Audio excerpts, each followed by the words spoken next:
বলি বৌমা, এত সেজে গুজে ব্যাগ নিয়ে চললে কোথায়? হ্যাঁ এই তো মা, আমি বাড়ি আছি দিনের জন্য। আপনার ছেলের সাথে আমার কথা হয়ে গেছে, ও আমাকে অফিস যাওয়ার পথে নামিয়ে দেবে।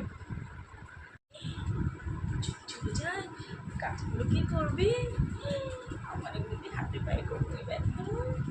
না না না, দেওয়া যাবে না। এ কি বৌমা, আজ তো বৃহস্পতিবার, তুমি আমার বাড়ির লক্ষ্মী, তুমি বাড়ি ছেড়ে আজকে বাপের বাড়ি যাবে? আমার ঘর যে লক্ষ্মী ছাড়া হয়ে যাবে গো। না না না, আজকে যা চলবে না, আজকে আজকে থাকো, পরে যাবে। আবার কে ফোন করলো?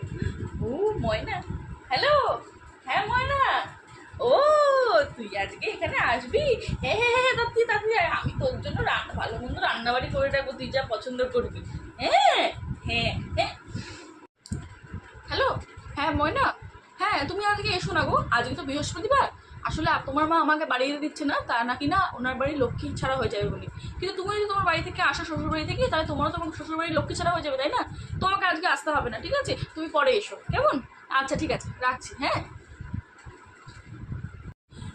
এ কি বৌমা, তুমি আমার ময়নারে আসতে না হইলা কেন আজকে? হ্যাঁ কেন মা, আপনি তো বললেন আজকে বৃহস্পতিবার, লক্ষ্মীবার, বাড়ির লক্ষ্মী বাড়ি থেকে যায় না, তাহলে আপনার মেয়ে কি করে তার শ্বশুর বাড়ি থেকে আসে? সেও তো ওই বাড়ির লক্ষ্মী, তাই না? এই জন্য আমি আসতে না করে দিলাম। আমিও যখন যেতে পারবো না, সেও আসতে পারবে না, ঠিক আছে?